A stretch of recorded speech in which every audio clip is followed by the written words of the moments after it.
மாணவர்கள் எவரும் போதைக்கு அடிமையாகாதீர்கள்.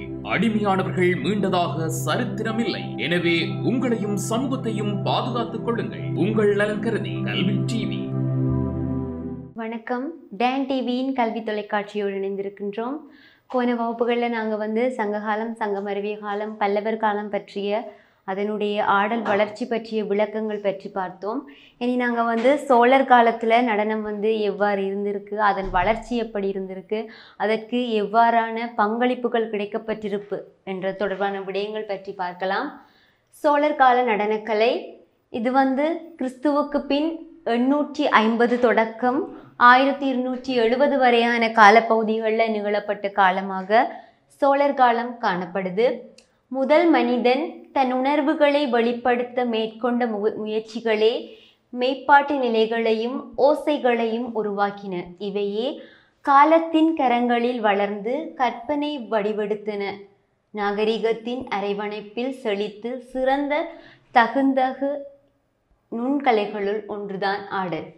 அதாவது மனித உணர்வுகளை வெளிப்படுத்த மேற்கொண்ட முயற்சிகளில் ஒன்றுதான் மெய்ப்பாடுகளின் தோற்றமாக காணப்படுது. அவைகளின் வளர்ச்சி பல நுண்கலைகளை வளர்த்த ஒரு விடயமாகவும் அந்த நுண்கலைகளில் ஒரு பாரிய நுண்கலையாக ஆடல் கலை காணப்படுவதையும் அறியக்கூடியதாக இருக்குது. அதன் அடிப்படையில் இசையும் நடனமும் சோழருக்கு மிக முற்பட்ட காலம் தொட்டே ஒன்றிணைந்த கலைகளாக வளர்ந்து வந்துள்ளன. ஆடற்கல்வி, ஆடலுக்கு துணை நின்ற கலைஞர்கள், அவர் தம் வாழ்க்கை, ஆடல் அரங்குகள் என சோழர் காலத்து ஆடல் கலை பற்றிய பல சுவையான செய்திகள் அக்காலத்து ஆடலின் நிலையை எடுத்து எம்புகின்றன. அதாவது ஒவ்வொரு காலங்கள்லையும் எவ்வாறான கலைகளுக்கு முக்கியத்துவங்கள் கொடுக்கப்பட்டிருக்கின்றன என்பது பற்றியும், அவற்றை ஆடல் எவ்வாறு இருந்திருக்கிறது என்பது பற்றியும், ஆடலில் ஏனைய கலைகளை வளர்த்த கலைஞர்கள் ஆடலுக்கு எவ்வாறு துணை செய்திருக்கிறார்கள் என்றது பற்றியுமான தகவல்களை சோழர் காலத்தின் அடிப்படையில் பார்க்கலாம். அந்த வகையில் நூல்கள் சங்க காலத்திலும் சங்கமருவிய காலத்திலும் வழக்கில் இருந்த ஆடல் இசை இலக்கண நூல்களுள் சில சோழர் காலத்திலும் வழக்கில் இருந்ததை அடியார்க்கு நல்லார் உரையால் அறிய முடிகின்றது. அவை இசை நுணுக்கம், இந்திய காளியம், பரத சேனாதியம், மதிவாணர் நாடகத் தமிழ் நூல், குணநூல், சயந்தம், செய்ற்றியம், கூத்தநூல், பஞ்சமரபு ஆகியவை விளக்குகின்றன. அதாவது எல்லா காலங்களிலேயுமே இலக்கியங்கள் அந்த காலத்தினுடைய பரிணாமங்களை எங்களுக்கு அறிய தருவது அமைகின்றது. அந்த வகையில் சோழர் காலத்தில் காணப்பட்ட இசை நுணுக்கம், இந்திய காளியம், பரத சேனாதியம், மதிவாணர் நாடகத் தமிழ் நூல், குணநூல், சயந்தம், செய்ற்றியம், கூத்தநூல், பஞ்சமரபு ஆகியன சோழர் காலத்தினுடைய சிறப்புகளையும் கலைகளினுடைய வளர்ச்சிகளையும் பற்றி எங்களுக்கு கூறுபவையாக அமைகின்றன. விளக்கத்தக்கார் கூத்து, 16 படலம், சந்தம், செயன்முறை முதலிய சில புதிய கலை இலக்கண நூல்களும் இக்காலத்தில் எழுதப்பட்டன. பாண்டியர் காலத்திலே ஆடல் கலைஞர்களுக்கு அறிமுகமாயிருந்த நாட்டிய சாஸ்திரம் சோழர் காலத்தில் நன்கு அறியப்பட்ட நூலாக விளங்குகின்றது. இந்நூலில் கூறப்பட்ட 108 கரணங்களும் சோழர் காலத்தில் 3 இடங்களில் அமைக்கப்பட்டு கரண விளக்கங்களாகவும் நாட்டிய சாஸ்திரம் தோன்றிய வரலாற்றை எடுத்துரைப்பனவாகவும் அமைகின்றன. வழக்கிலிருந்த கூத்துக்களாக சாந்தி கூத்து, வினோத கூத்து எனும் இருவகை அகக்கூத்துகளுமே சோழர் காலத்தில் ஆடப்பெற்றிருக்கின்றன. இவற்றுள் சாந்தி கூத்தே செல்வாக்கு பெற்று விளங்கி இருக்கின்றது. சாந்தி கூத்தின் முதல் பிரிவான சொக்கம் இக்காலத்தில்தான் சிறப்பான நிலையை எய்தியது. சொக்கத்தில் தேர்ந்தவர்கள் நிறுத்தமாராயர், நிறுத்தி விடங்கியர் என்று அழைக்கப்பட்டனர். அதாவது சாந்தி கூத்து, வினோத கூத்து ஆகிய இருவகை கூத்துக்களும் இக்காலத்தில் இடம்பெற்றிருக்குது. அந்த வகையில் சாந்தி கூத்தின் ஒரு பிரிவாக காணப்படுற சொக்கம் சிறப்பான வளர்ச்சி அடைந்த ஒரு காலமாக சோழர் காலம் காணப்படுது.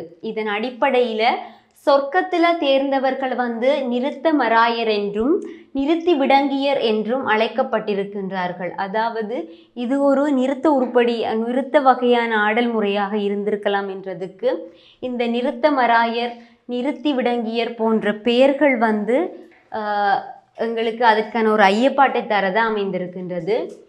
சிவபாத சேகரன் என்று தன்னை அழைத்து கொண்ட முதல் ராசராசனே சொக்கத்தை முதலாக சிற்ப காட்சியாக்கியவர். அவர் பணியை தொடர்ந்தே கும்பகோணம், வேங்கடத்தான், துறையூர் கோயில்களில் கரணத் தொடர்கள் சிற்பங்களாயின.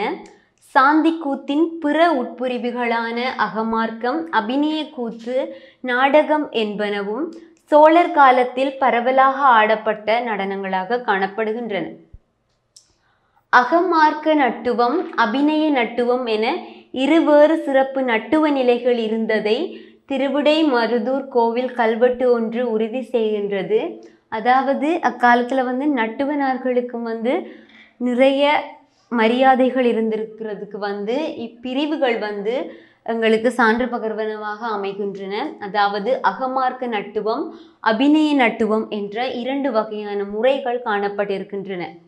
அகமார்க்கம் திருவொற்றியூரில் பின்பற்றப்பட்டு தேவரடியார்கள் அகமார்க்கம் நிகழ்த்தியதை இங்குள்ள அதிபுரீஸ்வரர் கோவிலில் கல்வெட்டு ஒன்று எடுத்துரைக்கின்றது.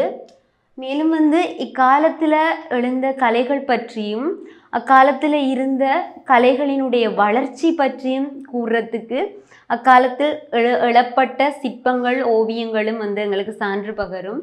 அந்த வகையில் அதிபுரீஸ்வரர் கோயிலில் வந்து காணப்படுற கல்வெட்டும் வந்து இதற்குரிய சான்றை வந்து பகருது. சிற்பங்கள், ஓவியங்கள் போல கல்வெட்டுகளும் காலங்களினுடைய செல்வாக்கினை எடுத்து கூறும் ஒன்றாக அமைகின்றன. அபிநய நட்டுவம் என்பது சாந்தி கூத்தின் ஒரு பிரிவாக அபிநய கூத்தாகும். வினோத கூத்தும் ஆங்காங்கே ஆடப்பெற்றிருக்கின்றது. அதன் 6 பிரிவுகளுள் ஒன்றான குடக்கூத்து தமிழ்நாடெங்கும் ஆடப்பெற்றதை கோவில் சிற்பங்கள் உறுதி செய்கின்றன. அதாவது வினோத கூத்துக்களில் காணப்படுகின்ற 6 வகையில் ஒரு பிரிவாக காணப்படும் குடக்கூத்து வந்து தமிழ்நாட்டில் எல்லா இடங்கள்லையும் காணப்பட்டிருக்கு என்பது தொடர்பான சான்றுகள் கிடைக்கின்றன. தவிர வகைப்படுத்த முடியாத பல்வகை ஆட்டங்களும் சோழர் காலத்தில் வழக்கில் இருந்தன.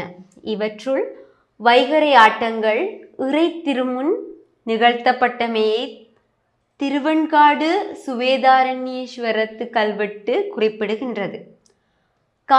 அதாவது சோழர் காலத்தில் காணப்பட்ட ஆடல் கலைஞர்கள் ஆடல் பெண்டிர், தளியிலார், பதியிலார், கூத்திகள், தளிர் தேவனார் மகளார், கூத்தப்பிள்ளைகள், தளிர் சேரி பெண்டீர்கள், தேவரடியார்கள் என பல பெயர்களால் அழைக்கப்பட்டதை கல்வெட்டுக்கள் உறுதிப்படுத்துகின்றன. அதாவது சோழர் காலத்தில் வந்து பரதநாட்டியம் மிக இன்றியமையாத ஒரு உச்சகட்ட வளர்ச்சியை அடைந்தது. சங்க காலத்தில் இயற்கையோடு இருந்த ஆடல், சங்கமருவிய காலத்தில் அறத்தோடு இருந்த ஆடல், பல்லவர் காலத்தில் பக்தியோடு இருந்த ஆடல் இன்னும் ஒரு படிக்கட்ட வளர்ச்சி அடைந்து சோழர் காலத்தில் மிக உன்னதமான ஒரு நிலையையும் தெய்வீக கலையின் உச்சத்தையும் அடைந்த ஒரு காலமாக வந்து இந்த சோழர் காலம் காணப்படுது. அந்த வகையில் வந்து இங்கே காணப்பட்ட பெண்கள் வந்து அதாவது ஆடல் மகளிர், ஆடல் பெண்டீர் என்றும், தளியிலார் என்றும், பதியிலார், கூத்திகள், தளிர் தேவனார் மகளார் என்றும், கூத்தப்பிள்ளைகள், தளிர் சேரி பெண்டீர்கள், தேவரடியார்கள் எனவும் பல பெயர்களால் வந்து அழைக்கப்பட்டிருக்கிறாங்க. ஒவ்வொரு காலத்திலும் இந்த நடனமாடும் பெண்களுக்குரிய பெயர்களும் ஏனைய நடன ஆற்றுகையாளர்களுக்கும் ஏனைய கலை ஆற்றுகையாளர்களுக்கும் உரிய பெயர்களும் ஒவ்வொரு வகையில் வளர்ச்சி அடைந்து கொண்டு போயிருக்கின்றன. அந்த வகையில் சோழர் காலத்திற்குரிய ஆடல் மகளிர்களின் பெயர்களாக இவைகள் காணப்படுகின்றன.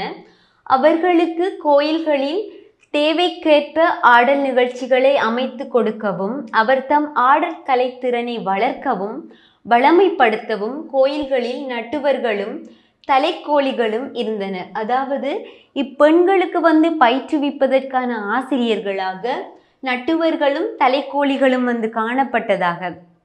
அதாவது தலைக்கோல்ன்றது வந்து ஒரு பட்டமாக நாங்கள் சங்கமருவிய காலத்தில் பார்த்தோம். அவ்வாறான தலைக்கோள்களை பெற்ற திறமையானவர்களை தான் இந்த தலைக்கோழிகள் என்று வந்து சொல்கிறாங்க. அவர்களும் ஏனைய நட்டுவனார்களும் வந்து எங்களுடைய ஆடல் கலையை வளர்க்கிறதுக்காக கோவில்களில் ஆடல் மகளிரோட அவர்களினுடைய திறமையை வளர்க்கிறதுக்கு காணப்பட்டார்கள் என்றும், கோயில்களுக்கு பெண்களை கொடையாக தரும் பழக்கம் 2ஆம் நந்திவர்மன் காலத்திலேயே இருந்ததை காஞ்சி முக்தேஸ்வரத்து கல்வெட்டு உரைக்கும். இப்பழக்கம் சோழர் காலத்தில் பரவலாக கைக்கொள்ளப்பட்டமைக்கு பல கல்வெட்டுக்கள் சான்றுகளாக அமைகின்றன. இவர்களில் கலைத்திறமை இல்லாதவர்கள் கோயில் பணிகளான திருவிளக்கிடுதல், திருமெழுக்கிடுதல், கோயிலுக்கு வரும் நெல்லை குற்றி அரிசியாக்குதல், இறைவனுக்கு பூப்பறித்து கொடுத்தல் போன்ற பணிகளை செய்தார்கள். அதாவது பெண்களை கோயில்களுக்கு கொடையாக தரும் பழக்கம் 2ஆம் நந்திவர்மன் காலத்தில் இருந்து காணப்பட்டிருக்குது. அந்த வகையில் கலைகளில் திறம் பெற்றவர்களும் தங்களுடைய கலை திறமைகளை இயல்பாக வெளிப்படுத்துபவர்களும் அக்கலைத்துறையில் இருந்தாலும், ஏனைய பெண்கள் கோவில்களுக்கு திருப்பணி செய்தல், அதாவது திருவிளக்கிடுதல், திருமெழுகிடுதல், கோயிலுக்கு வரும் நெல்லை குற்றி அரிசாக்குதல், இறைவனுக்கு தேவையான ஏனைய பூப்பறித்தல், மாலை கட்டுதல் போன்ற தொண்டுகளையும் ஆலய தொண்டுகளையும் செய்யும் பெண்களாகவும் பணியமர்த்தப்பட்டிருக்கின்றார்கள். தளிர்சேரிகள் என்பார். தளிர்சேரிகள் ஆடற்பெண்களின் குடியிருப்பு பகுதிகளாக கல்வெட்டுகள் காணப்படுகின்றன. இவை வாழிடங்களாக மட்டுமல்லாது ஆடல் பயிலும் பயிற்றுவிக்கும் களங்களாகவும் ஆடல் நிகழ்ச்சிகள் அரங்கேறும் இடங்களாகவும் விளங்கியதை பெருங்கதை, சீவக சிந்தாமணி ஆகிய இலக்கியங்களிலிருந்து அறிய முடிகின்றது. அதாவது தளிர்சேரி பெண்கள் என்று நாங்கள் ஆடல் கலைஞர்களை பார்த்தோம். அவர்களுக்கான பெயர் வாரதுக்கு காரணம் அவர்கள் வாழப்பட்ட இடம் தளிர்ச்சேரிகள் என்ற ஒரு பெயரால் அழைக்கப்பட்டது. இந்த தளிர்ச்சேரி கலைகள் பயிற்றப்படும் இடமாகவும் பயிலும் இடமாகவும் காணப்பட்டிருக்கிறதை அறியக்கூடியதாக உள்ளது. ஆடல் நிகழ்ச்சிகள் அரங்கேறும் இடங்களாகவும் இவை காணப்பட்டிருக்கின்றது. இதற்கு சான்று பகரும் இலக்கியங்களாக பெருங்கதை, சீவக சிந்தாமணி போன்ற நூல்கள் இதற்குரிய சான்றுகளை கொடுக்கின்றன. அதாவது தளிர்சேரி பற்றிய குறிப்புகளை தரக்கூடிய இலக்கியங்கள் என்ற கேள்விகளில் உங்களுக்கு இது வரலாம். தளிர்சேரி கல்வெட்டுக்கள் முதலாம் ராஜராஜனின் தஞ்சை பெரிய கோவில் எனப்படும் பிரகதீஸ்வரர் கோவிலில் உள்ள 55.78 மீட்டர் நீளமுள்ள கல்வெட்டுகளுள் ஒன்று இத்திருக்கோவிலில் சார்ந்திருந்த தளிர்ச்சேரி பற்றிய விரிவான தகவல்களை தருகின்றன. இத்தளிர்ச்சேரி குடியிருப்புகள் பெரிய கோவிலின் வடக்கிலும் தெற்கிலும் மேற்கிலுமாக அமைந்திருக்கின்றன. இவற்றுள் தெற்கு வடக்கு தளிர்ச்சேரிகள் வடசிறகு தென்சிறகு எனும் இரு பிரிவுகளை கொண்டிருந்தன. தெற்கு தளிர்ச்சேரி தென் சிறகில் 92 நடனமாதரும், தெற்கு தளிர்ச்சேரி வடசிறகில் 92 நடனமாதரும், வடக்கு தளிர்ச்சேரி தென் சிறகில் 95 நடனமாதரும், வடக்கு தளிர்ச்சேரி வடசிறகிலே 96 நடனமாதரும், மேற்கு தளிர்ச்சேரியில் 25 நடனமாதரும் என 400 பெண்கள் குடியமர்த்தப்பட்டிருக்கின்றனர். அதாவது பிரகதீஸ்வரர் ஆலயம் கலைகளுக்கு மிகவும் பெயர் போன ஒரு ஆலயம். இந்த ஆலயங்களை சுற்றி நாட்புறங்களையும் தளிர்சேரி பெண்கள் தளிர்சேரி புறங்கள் அமைக்கப்பட்டு அங்கே தளிர்சேரி பெண்கள் குடியமர்த்தப்பட்டிருக்கிறாங்க. அந்த வகையில் ஒவ்வொரு திசைகள்லையும் எத்தனை தளிர்சேரி பெண்கள் குடியமர்த்தப்பட்டிருந்தாங்கன்ற தகவல்கள் தான் இந்த கல்வெட்டு கூற தகவல்களாக காணப்படுது. அந்த வகையில் அக்கோயிலை சுற்றியும் 400 நடன மாதர்கள் குடியமர்த்தப்பட்டிருந்திருக்கிறாங்க. இவர்கள் சோழ மண்டலத்தைச் சேர்ந்த பல்வேறு தளிர்ச்சேரிகளிலிருந்து வரவழைக்கப்பட்டு இங்கு குடியமர்த்தப்பட்டவர்கள். கல்வெட்டு இவர் தம் பெயர்களையும் ஊர்களையும் விரிவாக தருகின்றது. எடுத்துக்காட்டாக நக்கன் நீரணி பவளக்குன்றம். நக்கன் என்றால் நடம் புரியும் சிவனை குறிக்கும். அதாவது சோழ மண்டலம் என்றது ஒரு பெரிய ராஜ்யமாக காணப்பட்டது. அந்த ராஜ்யங்களில் திக்கு திக்கா இருக்கிற ஊர்களில், அதாவது தளிர்சேரிகளில் இருக்கிற நடனம் பயிலும் கலைமாந்தர்களை கூட்டி கொண்டு இந்த பிரகதீஸ்வரர் ஆலயத்தை சுற்றியும் அரசன் குடியமர்த்தினான் என்ற தகவல்களை இந்த கல்வெட்டுகள் தருது. அதற்கான ஒரு சான்று புரியும் வரிகளாக நக்கன் நீரணி பவளக்குன்றம், அதாவது நக்கன் என்றால் நடம்புரியும் சிவனை குறிப்பதாக அமைகின்றது. இவர்களின் ஆடற் சேவை சிறப்புற நட்டவன் செய்ய நட்டவம் ஒன்றிற்கு அரையன் சுந்தர சோழனான மும்முடி சோழ நிர்த்தமராயன் என்று சாசன வரி 401 கூறுகிறது. என்றபடி எழுவார் நடனம் கற்றுக் கொடுக்க கோயிலில் நிபந்தம் வழங்கி வைக்கப்பட்டிருந்தனர். கூத்த பேரரையன், மராயன், நிறுத்த பேரரையன், கூத்தரசன், சாக்கை மராயன், நட்டுவ ஆசான் என்ற பட்டங்களால் இவர்கள் அழைக்கப்பட்டனர். இவர்கள் பெற்றிருந்த காணி கூத்த காணி, நட்டுவ காணி என வழங்கப்பட்டது. இவர்களே பிற்காலத்தில் நட்டுவனார் என்றும் அண்ணாவியார் என்றும் அழைக்கப்பட்டிருந்தனர். அதாவது இந்த ஆடல் சேவை சிறப்புறத்துக்கு அதிகமாக உதவி செஞ்சவங்களாக அந்த நட்டுவனார்கள் காணப்பட்டிருக்கிறாங்க. அவர்களுக்காக வழங்கப்பட்ட இடங்கள் கூத்த காணி என்றும் நட்டுவ காணி என்றும் அழைக்கப்பட்டிருக்கு. அதனால் இதன் மூலமாக எங்களுக்கு தெரிய வர விடயம் என்னென்னு சொன்னால், எங்களுடைய தளிர்சேரி பெண்டிர்களை எவ்வாறு அமர்த்தினாங்களோ அது மாதிரி அவர்களினுடைய நடனங்களுக்கு உறுதி செய்யக்கூடிய துணை செய்யக்கூடிய ஏனைய கலைஞர்களையும் அங்கே குடியமர்த்தி இருக்கிறாங்க. அந்த வகையில் தான் இந்த நட்டுவனார்கள் பற்றிய தகவல்கள் எங்களுக்கு கிடைக்கின்றது. இவர்கள் தான் பிற்காலத்தில் நட்டுவனார்கள் என்றும் அண்ணாவியர்கள் என்றும் அழைக்கப்பட்டிருக்கின்றாங்க. திருவெற்றியூர் ஆதிபுரீஸ்வரர் திருக்கோயிலில் 22 தளியிலார்க்கு ஆடல் கற்றுத்தர ஆடலாசான் ஒருவன் நியமிக்கப்பட்ட செய்தியும் 60 வேலி நிலத்தின் திருவாயிலிருந்து அவருக்கு ஊதியம் தரப்பட்ட செய்தியும் கல்வெட்டுக்களிலிருந்து தெரிகின்றன. இவை தவிர திருப்பலானம் ஆபத்சகாயேஸ்வரர் கோயிலிலும், சிவபுரி சுயம்பிரகாதேஸ்வரர் கோயிலிலும், பேரூர் கோஸ்தீஸ்வரர் கோயிலிலும், கிரனூர் வாகீஸ்வரர் கோவிலிலும், கொக்கராயன் பேட்டை பிரம்மபுரீஸ்வரர் கோயிலிலும், பந்தநல்லூர் பசுபதீஸ்வரர் கோயிலிலும், திருநெய்த்தானம் நெய்யடிப்பார் கோயிலிலும், திருவையாறு ஐயரப்பர் கோவிலிலும், வட கைலாசம் கோயிலிலும் நட்டுவர்கள் இருந்து பணியாற்றியதை கல்வெட்டுக்கள் உறுதி செய்கின்றன. திருச்சோற்றுவத்துறையில் சோழர் காலத்தில் பல நட்டுவர்கள் இருந்ததையும், நட்டுவ பணிக்குரிய உரிமைகள் விற்கப்பட்டதையும், அதை பெற்றவர்கள் அப்பொறுப்பில் பணியாற்ற முடிந்ததையும் கல்வெட்டுக்களிலிருந்து அறிய முடிகின்றது.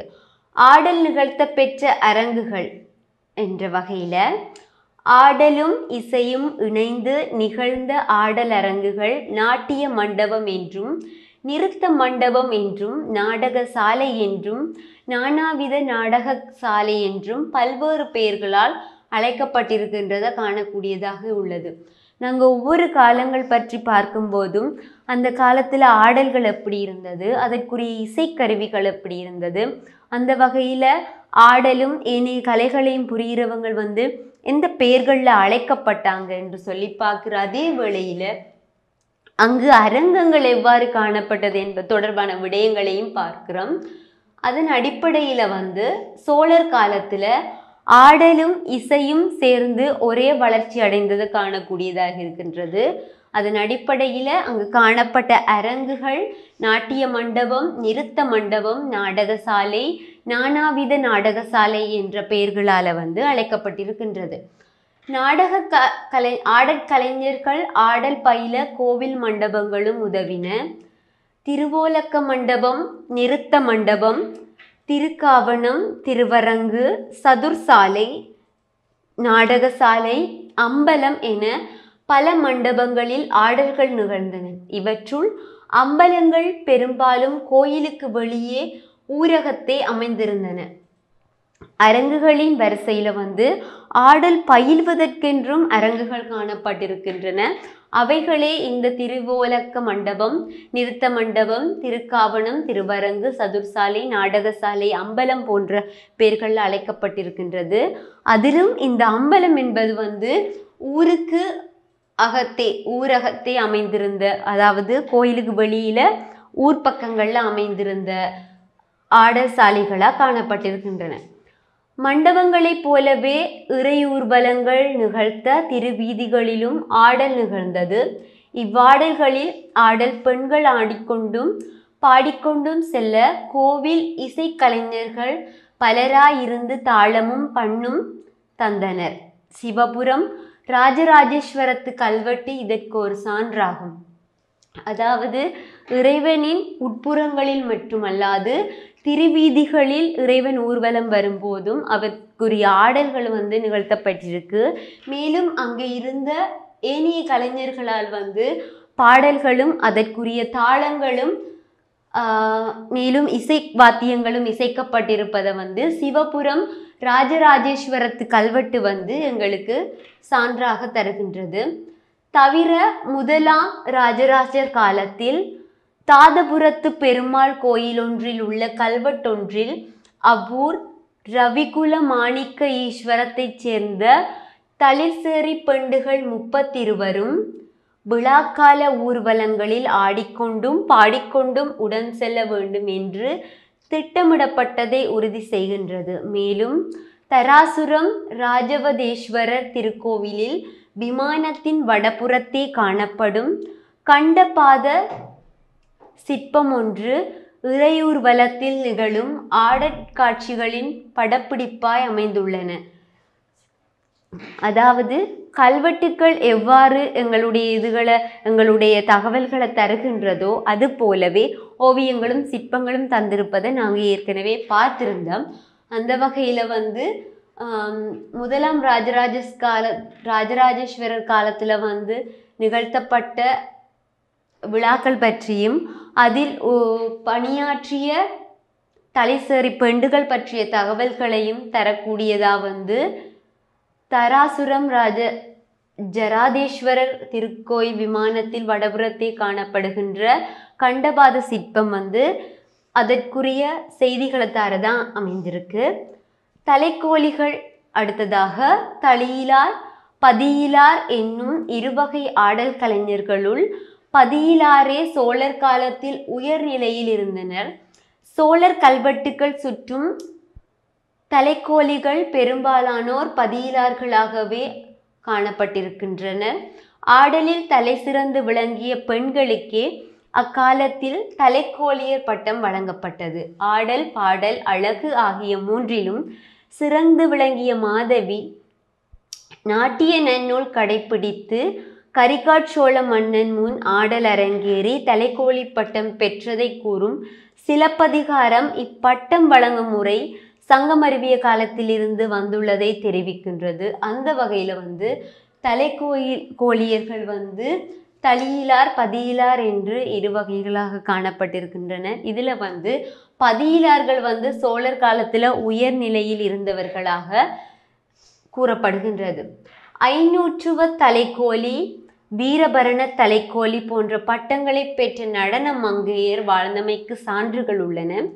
ஞான சம்பந்தரது தேவார பாடல்களை சிறப்பாக அபிநயித்து காட்டிய ஆடல் மகள் ஒருத்தி சிவஞான சம்பந்த தலைக்கோழி என அழைக்கப்பட்டார். அதாவது தலைக்கோழிகளிலும் அவர்களுக்குரிய பெயர்கள் சுட்டப்பட்டு அந்த பட்டங்கள் வழங்கப்பட்டிருக்கின்றன.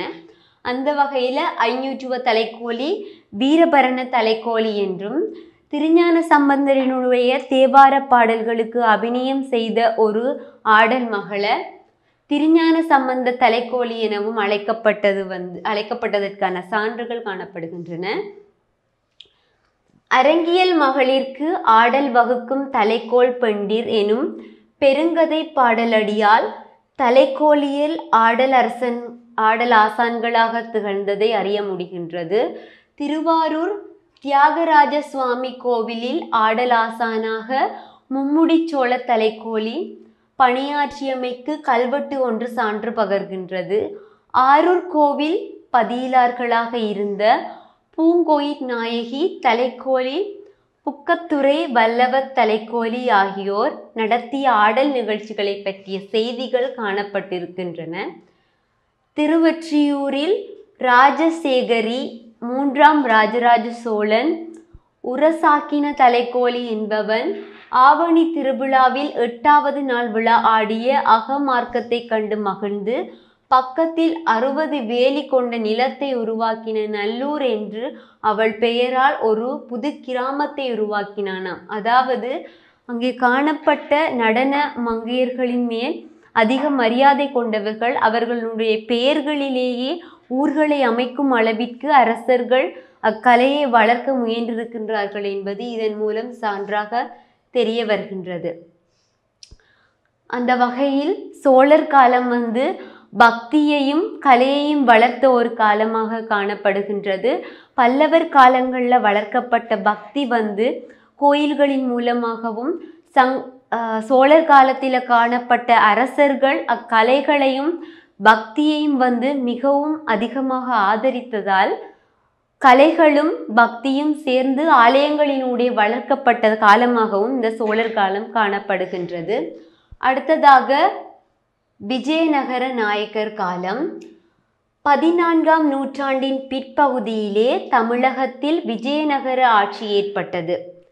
அவர்களின் காலத்திலே சமுதாய பொருளாதார நிலைகளில் பல மாற்றங்கள் ஏற்பட்டன. தமிழ் மொழி வளர்ச்சிக்கும் இந்து சமயத்திற்கும் கோயில்களுக்கும் அவற்றோடு தொடர்புடைய கலைகளுக்கும் ஆதரவு வழங்கினர்.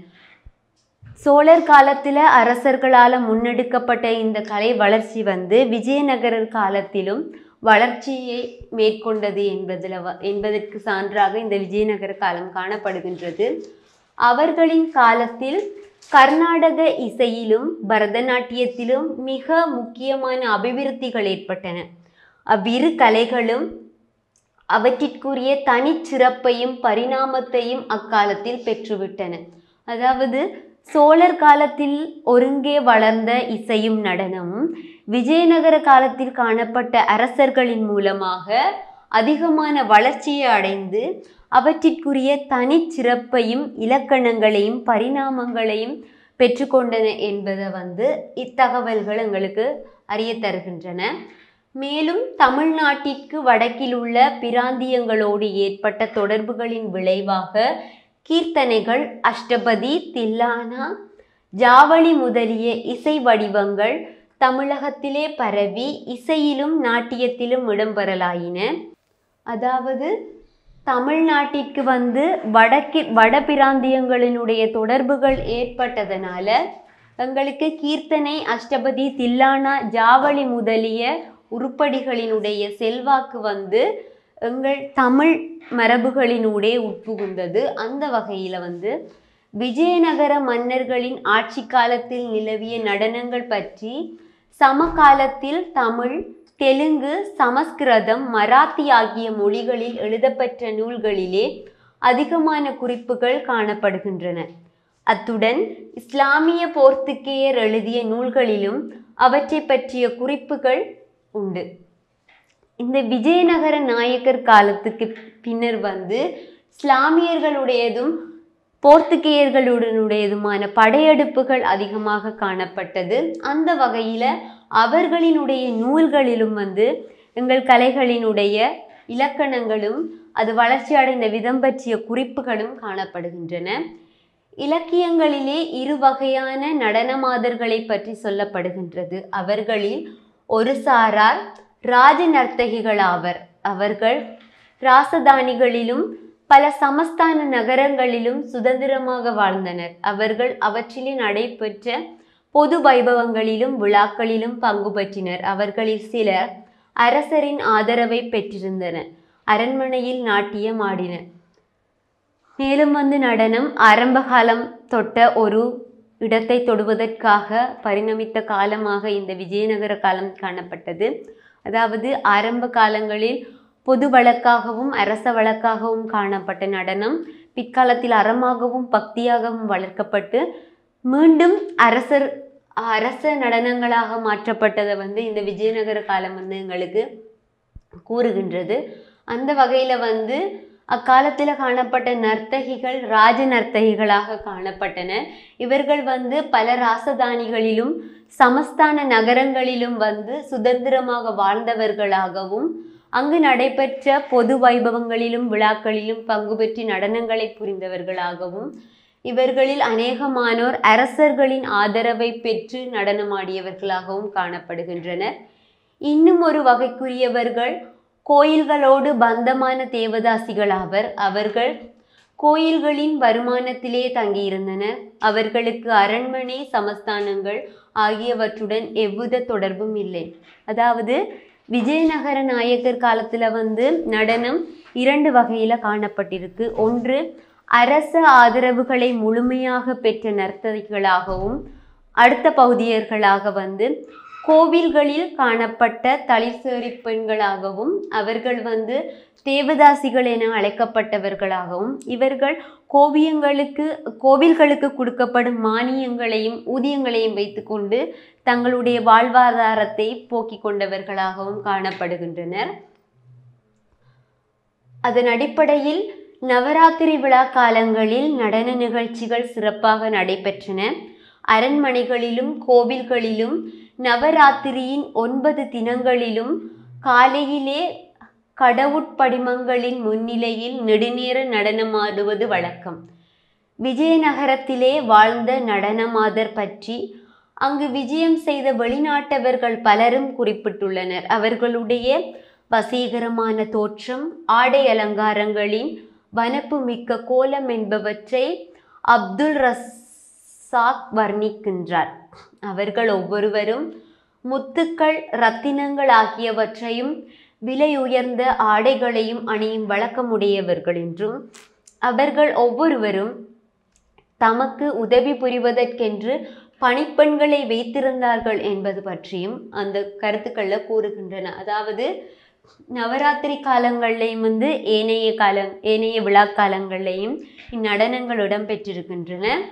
அரண்மனைகளிலும் கோவில்களிலும் நவராத்திரியின் 9 தினங்களிலும் காலையில் கடவுட்படிமங்களின் முன்னிலையில் நெடுநேரமாக நடனம் ஆடப்பட்டிருக்கின்றது. அந்த வகையில் விஜயநகர காலத்தில் வாழ்ந்த மாதர்கள் வசீகரமான தோற்றம் கொண்டவர்களாகவும், விலை உயர்ந்த ஆடை ஆபரணங்களை அணிபவர்களாகவும், தங்களுக்கு பணி செய்வதற்கான பணிப்பெண்களை வைத்திருந்தவர்களாகவும் காணப்படுகின்றனர். அதனை அப்துல்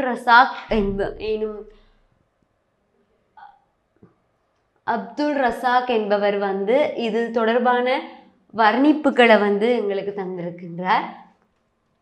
நாட்டிய பெண்களில் சிலர் மிகுந்த செல்வத்துடன் வாழ்ந்தனர். சிலரிடம் நிலமானியங்கள் இருந்தன. 1 லட்சம் வரையிலான பொற்காசுகள் வைத்திருந்தனர். தலைநகரில் உள்ள சிறந்த வீதிகளிலே வரிசையாக அமர்ந்திருந்த வீடுகளில் அவர்கள் வாழ்ந்தனர்.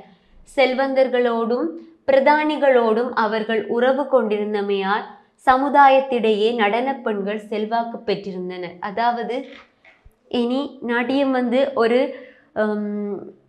கீழான நிலைக்கு கொஞ்சம் கொஞ்சமாக போகிற ஒரு காலமாக இந்த காலம் காணப்பட்டது. அந்த வகையில் நாட்டிய பெண்கள் மிகுந்த செல்வாக்கோடு வாழ்ந்திருக்கிறாங்க. அந்த காலத்தில் காணப்பட்ட அரசர்களுடனும் தலைவர்களுடனும் நெருங்கிய தொடர்பு கொண்டிருந்தமையால் சமூகத்தினிடையே நடன பெண்கள் ஒரு செல்வாக்கு பெற்ற ஒருத்தங்களாக காணப்பட்டாங்க.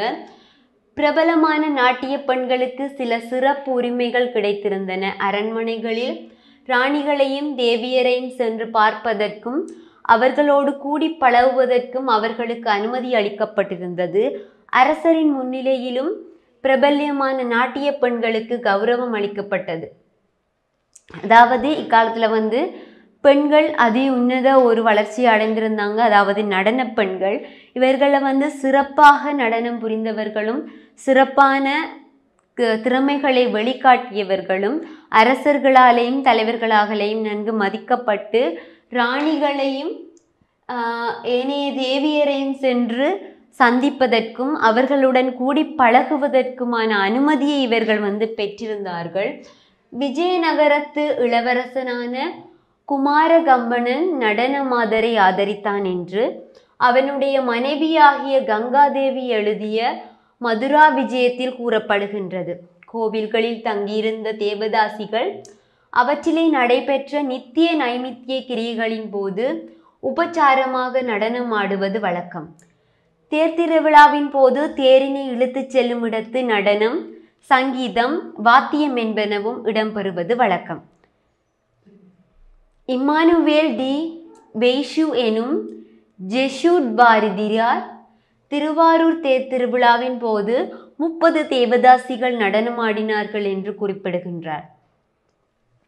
அதாவது எங்களுடைய நாட்டு கலையை எங்களுடைய நாட்டு இலக்கியங்களும் எங்களுடைய நாட்டு இலக்கியவாதிகளும் பேசுவது சிறப்பு. அதனிலும் சிறப்பு எம்முடைய சிறப்பை பிறர் பேசுவது. அந்த வகையில் விஜயநகர காலத்தில் ஏனைய இனத்தார்களின் படையெடுப்புகளும் அவர்களின் வருகையும் எங்களது நாடுகள் நோக்கி காணப்பட்டதான எங்களுடைய கலைகள் பற்றி பிறரும் சிறப்பாக பேசுகிறதுக்கான ஒரு காலகட்டமாக இந்த காலகட்டம் காணப்பட்டது.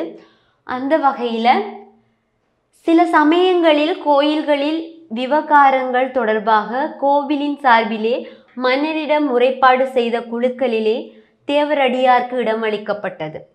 அறம் வளர்த்த நாச்சியார் என்ற தேவரடியார் இந்த பிரகாரமாக விஜயநகர பேரரசராக 2ஆம் தேவராயரை சந்தித்தமை பற்றி 1431 4ஆம் ஆண்டிற்குரிய சாசனம் குறிப்பிடுகின்றது. அதாவது தேவதாசிகள் எவ்வாறான ஒரு உன்னதமான இடத்துல இருந்தாங்கன்னு சொன்னால் கோவில்களில் நடக்கப்படுற கைங்கரியங்கள் பற்றியும் அங்கே காணப்படுற பிரச்சனைகள் பற்றியும் நேரடியாக அரசனிடம் தெரிவிக்கக்கூடிய ஒரு உன்னதமான இடத்துல இந்த தேவரடியார்கள் வைக்கப்பட்டிருந்தாங்க. விஜயநகர பேரரசர்கள் நடன கலைக்கு மிகுந்த ஆதரவு வழங்கினார்கள். நாட்டிய சாஸ்திரங்களை எழுதியவர்களுக்கும் நடனக்கலை போதிக்கும் ஆசிரியர்களுக்கும் நடனமாடுவோருக்கும் அரசு ஆதரவு கிடைத்தது. மகாநவமியின் போது அரண்மனைகளில் நாட்டிய நிகழ்ச்சிகள் சிறப்பாக நடைபெற்றன. அரண்மனைகளில் வாரந்தோறும் சனிக்கிழமைகளில் நடனமாதர்கள் ஆடினார்கள் என்றும் நாட்டிய மண்டபம் நீளமானதாகவும் அகலம் குறைந்ததாகவும் காணப்பட்டது எனவும் அதன் எல்லா பகுதிகளிலும் முதலாம் பூசிய அரை தூண்கள் இருந்தன என்றும் இவ்விரண்டு தூண்களுக்கிடையே வரிசையில் உருவங்கள் இருந்தன. தூண்களுக்கும் சிலைகளுக்கும் இடையில் உள்ள பகுதி இலை தொகுதியால் அலங்கரிக்கப்பட்டிருந்தன.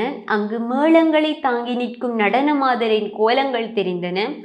ஒவ்வொரு வரிசையிலும் உள்ள உருவங்கள் நடன முடிவிலான நிலைகளை காட்டின.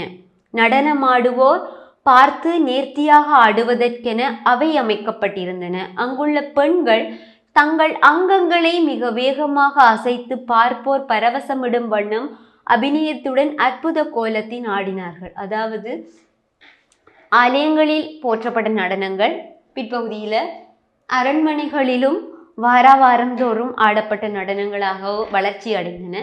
அந்த வகையில் அங்கு காணப்பட்ட பெண்கள் பற்றியும் அவர்களின் கோலங்கள் பற்றியும் மிக வேகமான அசைவுகள் பற்றியும் கூறப்படுகின்றன. கிருஷ்ணதேவராயர் காலத்து நாட்டிய பெண்கள் கடினமான உடற்பயிற்சிகளை செய்து தங்கள் அங்க உறுப்புகளை மிக லாவண்யமாக பேணிக்கொள்வதில் கவனம் செலுத்தினார்கள். விஜயநகர காலத்து நவராத்திரி விழா வழிபாட்டு நடன நிகழ்ச்சி சிறப்பானது. கர்நாடகத்து கரையோரத்தின் தென்பகுதியில் காணப்படும் சாசனம் ஒன்று அத்தகைய நிகழ்ச்சியில் ஈடுபட்ட சுமங்கலிகள் எனும் கணிகேரை பற்றி குறிப்பிடுகின்றது. சதானந்த செட்டி, தேவி செட்டி எனும் இருவர் ஆலயத்தில் துர்க்கை வழிபாட்டில் உபச்சாரம் செய்யும் சுமங்கலிகள் என குறிப்பிடுகின்றனர். அச்சுதராயரின் காலத்தில் லட்சுமிபுரத்தில் செட்டிகளுக்கும் பட்டண சுவாமிகளுக்கும் மகாலட்சுமியின் சன்னிதானத்தில் உபசரண்டனம் புரிய ஏற்பாடு செய்யப்பட்டிருந்தது. விஜயநகர கால நடனக்கலை புதுப்பொலிவுடன் திகழ்ந்தது. அதாவது இந்த விஜயநகர காலத்திலும் பெண்கள் ஆடல் மகளிர்கள் அரசர்களுடைய ஆதரவையும் தலைவர்களுடைய ஆதரவுகளையும் பெற்று ஆலயங்களை கலையை வளர்த்தாங்க என்பது பற்றி பார்த்தோம்.